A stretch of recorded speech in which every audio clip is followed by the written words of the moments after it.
Did you know that in 2012, that's the 2012 presidential election, in the United States of America, 40% of eligible voters did not vote, that is. 40%, that means 4 in 10 people did not vote who could have voted.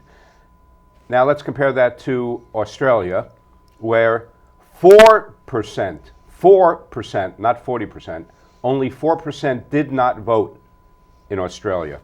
Now I'm registered to vote, and I think it's shameful that there's that large a percentage of Americans who do not vote. I'm not registered, though, with a political party. Are you? Are you a Republican, Democrat, Working Families, Reform, American Unity Party? What? American Unity Party. We're going to be talking about that and a lot more in the next 30 minutes with my guest, Michael J. Busman, who is author of the book American Moment, on Hudson Valley WXYZ with Bruce the Blog.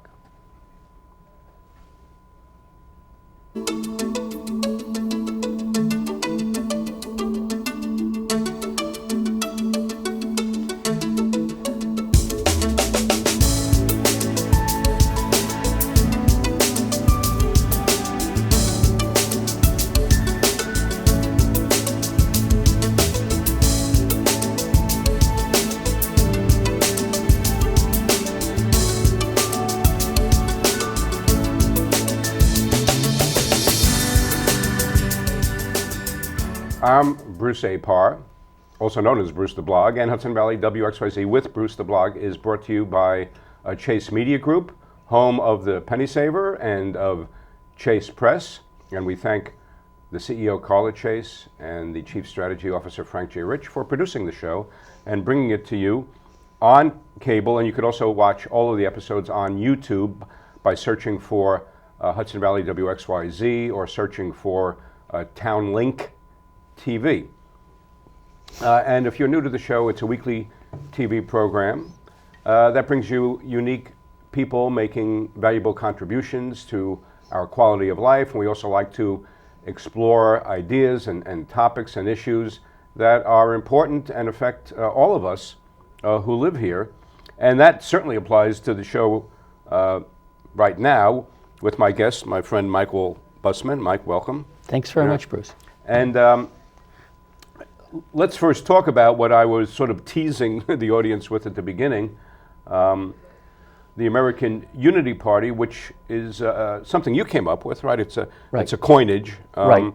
And basically, in a nutshell, it's basically saying that somewhere in between the two major political parties, there has to be maybe a more sensible and even a more popular, right, path to take. Is that correct? Yeah. I think that's right. One of the things that we're seeing in this very confounding run-up to our 2016 election is clearly a frustration on the parts of people on both spectrums. The party regulars that you would expect to be rising in the polls are not, and those on the left and those on the right are going for outsiders in a big way. Right. Now, that's going to change, but I think it speaks to the issue that we're not satisfied, and we're starting to doubt whether either party, the Democrats or the Republicans, can lead us out of this mess that we're in. And so, several years ago, I sat down and started thinking about Constitution, our two-party system, and some of these issues that have been confounding us for, in many cases, decades, and asking myself, are they really not solvable? Or are the parties choosing not to solve them because of their need to appeal to an extreme base on either side? And my hypothesis has been, well, the reason why we look so divided down the middle is that we only have two choices, and that perhaps if there was a party that was non-ideological, a new party, a unity party that chose the very best practical ideas from conservative thought, progressive thought, and even libertarian thought, might there not be a surge, within our populace to say, that's what we want. We want solutions. We don't want the two parties who continue to, foster political gridlock. And that's what got me to starting to research the book. Right. And that's what I want to mention right now, which is the name of the book is American Moment, and it's available on Amazon, right? And Kindle. Yeah. And so all of the ideas that we're going to discuss on the show today are in the book, right? I mean, there's a lot more, obviously, in the book that we're going to be able to get to.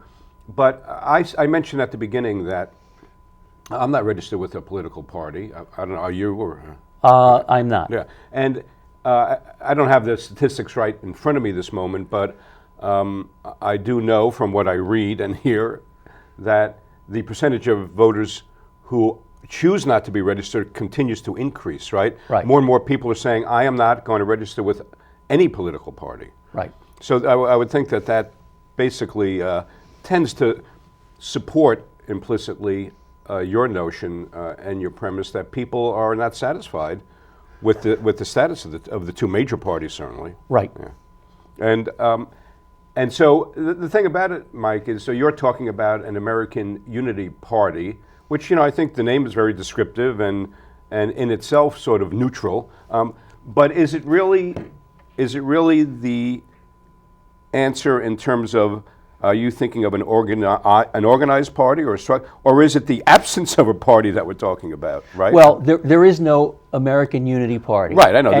And I think... But do you see that as actually an organization in the future? I would hope so. Yeah. I mean, what I tried to do, in addition to talking about our founding documents, the founding fathers and their intent, and talking about how that's been deformed by both of these parties. I mean, remember, a Democratic Party was founded in 1828 during the Andrew Jackson administration, and the Republicans have been around since 1854. Neither party is anywhere close to what it was. They've morphed. Well, I mean, people who don't know might be surprised when they hear that Abraham Lincoln was a Republican, just not a 2015 Republican. Right? That's true, but and so was Teddy Roosevelt, a Republican, and there are many who have commented that today the icon of the modern Republican Party, the conservative icon, Ronald Reagan, probably couldn't get elected as a Republican, nominated as a Republican, because he was, much more conservative in those days, but in today's standards, he's too moderate. Right, but too willing to work with the Democrats. Right, across the aisle, reach across the aisle. But I was also thinking about, you say in the book that the American Unity Party, and you have quotes at the beginning, basically evoking this philosophy. It needs to be something that's right down the middle, right? That takes a bit. And so I couldn't help but remember from 1964 when Lyndon Johnson was the incumbent, having, of course, been inaugurated when John F. Kennedy was assassinated. I should say sworn into office and then he ran on his own against Barry Goldwater. And at the opposite end of what you're saying was Barry Goldwater's famous, epigram, if you want to call it that, which was extremism in the defense of liberty is no vice, defending his extremism. Right. Basically saying, if I'm an extremist in the defense of liberty, what's wrong with that? So he was like the opposite of, he said extremism is good. Right. But throughout our civilization, some of the greatest thinkers, and I use them at the beginning of the book, Aristotle, Maimonides, and the Persian poet philosopher Rumi, all talk about going towards the middle path, avoiding the extremes on both sides is the way, to succeed, the way to success, the way to develop. It's almost like Zen a little bit, isn't it? Well, yeah, and it doesn't mean that you don't take ideas from the left or the right. It means that you don't live on the left or live on the right. You take the best ideas wherever you follow and create a common ground. Now, I think, trying to convince people that we should have an American Unity Party is a heavy lift. What I tried to do, though, is to lay out in each of these chapters a series of policy planks that would make sense to me for a unity party, taking, again, best ideas from either side. And so the book, most of the book, is policy. Right. Most of the book deals with fiscal policy, foreign policy. We haven't had a national, foreign policy strategy since the fall of the Soviet Union. If you go back to when we were kids, and Right. even farther when I was a kid, every president, Democrat or Republican, it was clear our foreign policy was to find ways to oppose Soviet and Right. communist expansion. And that was the thing that they might use different tactics, Republicans and Democratic presidents, but that was the thing that was overarching. Right. And before that, it was defense of the free world against the Axis powers. But since 1990, 1991, you could look at each president and have no idea whether it was Clinton or Bush, 43, or Obama. What is the unifying strategy that we are following so that our friends know when they can count on us and our enemies know where the lines are, Right. so they don't draw.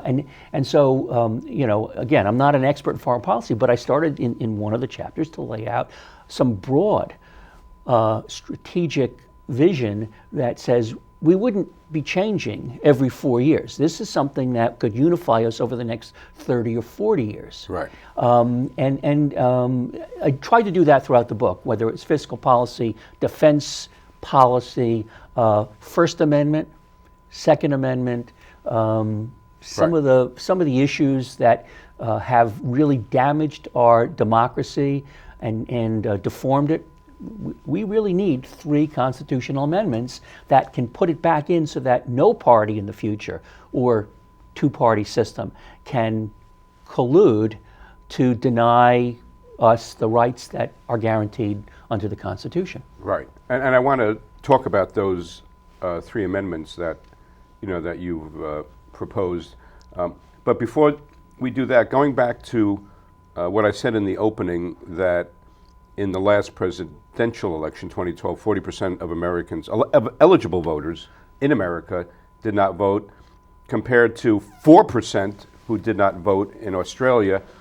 And I wanted you to mention what you were telling me about how Australia basically incentivizes its citizens. Australia, like the United States of America, is a bedrock democracy, and they feel that, with that privilege comes an obligation, Right. and they insist that voters vote. Okay, and so there is a fine levied through their tax system. If you don't show up at the polls and vote, you pay a fine. And so that helps people remember that they've got to get Right. out there. But it's actually worse because we have 40% who don't vote in the presidential election.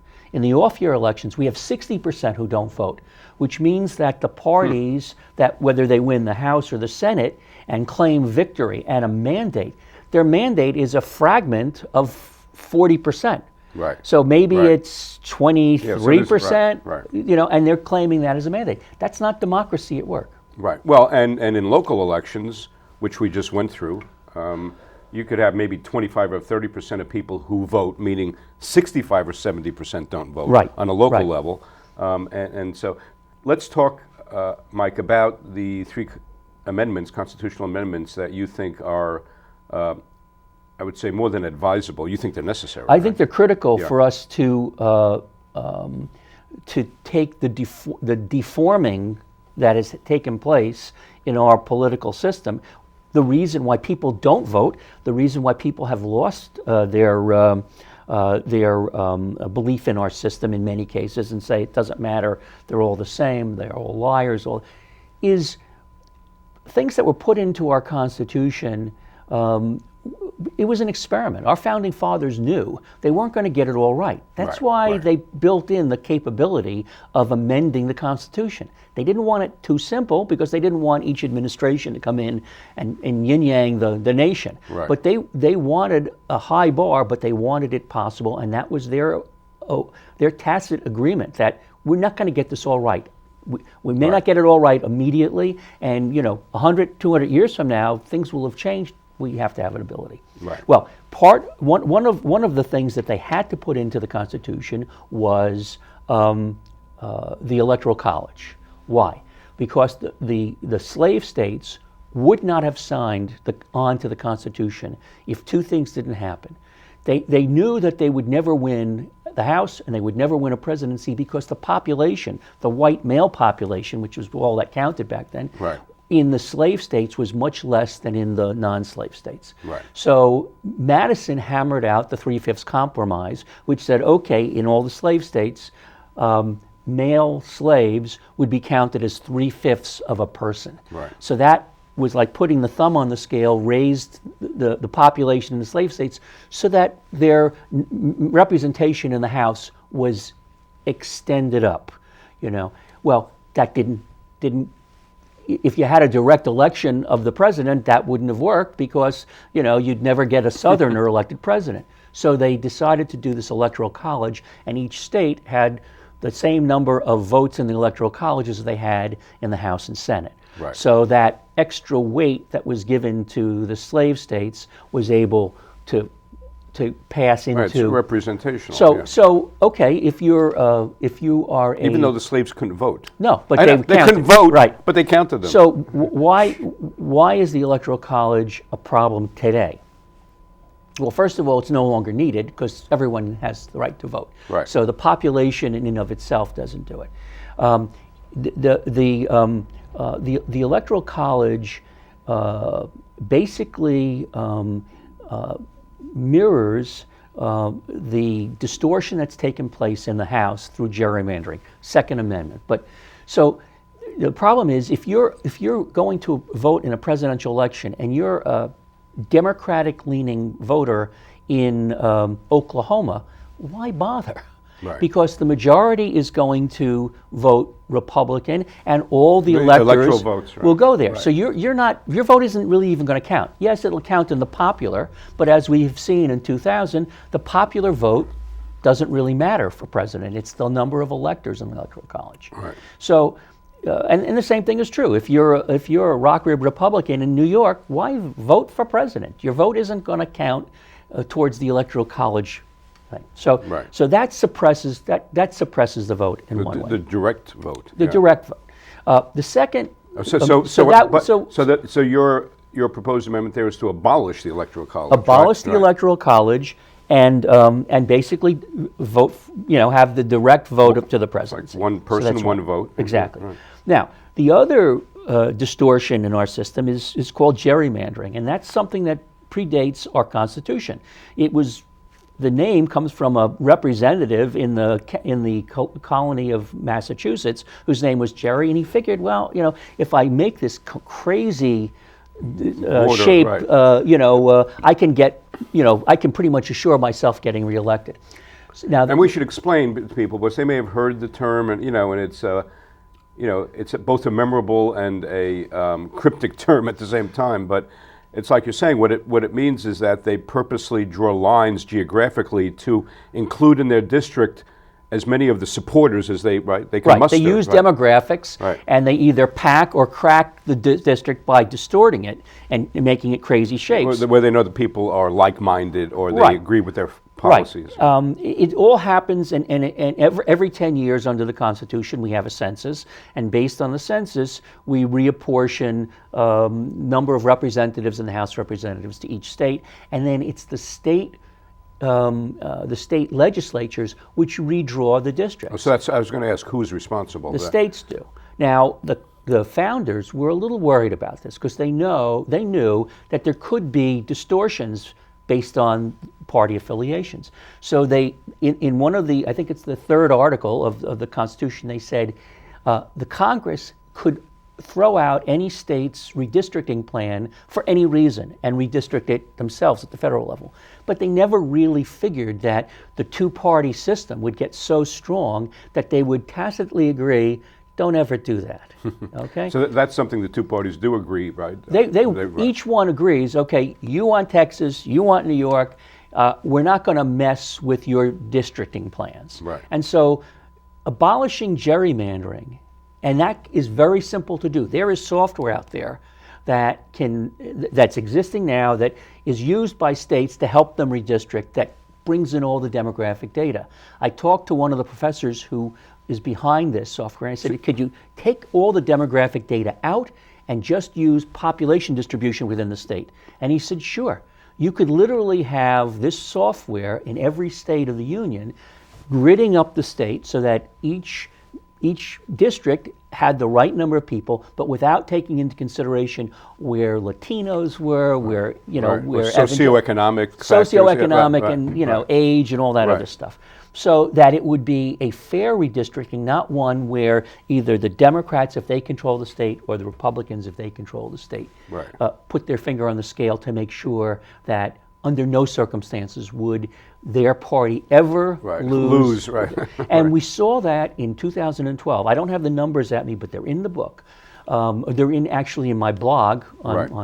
But there were states like Pennsylvania, like Virginia, where the number of voters who voted, let's say, Republican, just barely exceeded the number who voted Democrat, but the number of seats that they have in the House vastly different because of the gerrymandering. So that's the second constitutional amendment. And I just want to mention that you mentioned your website to remind people. It's AmericanMoment.net, right? AmericanMoment.net. Okay. It gives you thumbnail sketches on each of the chapters, but it also has a blog where I dealt with a whole number of policy issues that I didn't have ready for the book. But the third one, just so you know, is term limits, and it's a different approach to term limits. I don't see any reason why a member of Congress should have to run every 2 years. It's not enough time. They get elected and they're immediately out trying to raise money for their next election. So they should be 4-year terms. By the same token, if a president's 4-year term and if the House is a 4-year term, why should a Senate term be 6 years? So my proposal is that everyone would have a 4-year term, and while the president is limited to 2 terms, I'd say all members of the House and Senate should be limited to 3 4-year terms consecutively. After 12 years in the House or the Senate, you should have to leave, go back out, run a business, become a professor, work at a think tank. Or go back to what you were doing. Or go back to what you're doing in the real world, and after 4 years, if you want to run again and people will let you, come on back. You'd get another. So the term limits would be only for consecutive terms. It would be for consecutive terms, and then you'd have to have a 4-year timeout where you'd get back out to the real world. And then you could do another 12 years consecutively. Sure. What it would do would be to break this cycle, which exists now, where people come and stay. And Thomas Jefferson in 1806, in a letter to a friend, said, I think we may have blown it. We did not put term limits in the Constitution. He was speaking for the presidency, but he said, I think we probably should have, and we will eventually have to do it. Well, okay? They didn't. They didn't until the 4th term of FDR, right? But the whole point is that people come and stay, and they develop close relationships with the lobbyists who give them money, and as they stay longer and longer, they garner more power, more chairmanships, so they have more and more power. That gives the special interests leverage. If they could only come for 12 years at a time, that leverage would be broken. They wouldn't be able to have that much power, and if congressmen didn't have to run every 2 years, they could actually spend time legislating as opposed to being back in their district trying to raise money. So those 3 constitutional amendments will get us back to a more democratic, one person, one vote sort of thing that was really the bedrock values that we hold. I just want to quickly review for everybody's benefit. So the 3 constitutional amendments that you're proposing that you just described are abolish the Electoral College, abolish gerrymandering, and implement term limits, basically. And we don't have that much more time. It goes by very fast, and you're really fascinating with all your knowledge and your thought process about the way things are and maybe the way things should be. But I'd just like to quickly have you talk about, Mike, the healthcare situation, which everybody is still talking about, the Affordable Care Act, and some of your thoughts on healthcare and what we were talking about the other day about, actually comparison shopping, right. For healthcare. There's a myth, and both parties perpetuate myths all the time. Part of what my job was in writing the book was to tear through and find where the facts were. The myth is that if we had a national health care, it would be socialized medicine. Well, socialism or socialized medicine is where doctors and hospitals are owned and work for the government. They're not private industry. A national health plan would be a national insurance policy, okay, for 80%. And I've studied a lot around the world, and some of the most successful countries in the industrial world have what is a hybrid plan, which is very much like Medicare, okay? You have 80% of your health care coverage is an insurance policy. The doctors are still private enterprise. The hospitals are still privately owned. Right. So it's not socialized medicine. It's just a national health plan where we have bigger and a very big risk pool, which means that the cost per person can go down. So, except not initially. Well, if you had it, it would. I mean, I'll give you a couple of quick examples. Of course, in some cases, I know it's gone up. Right.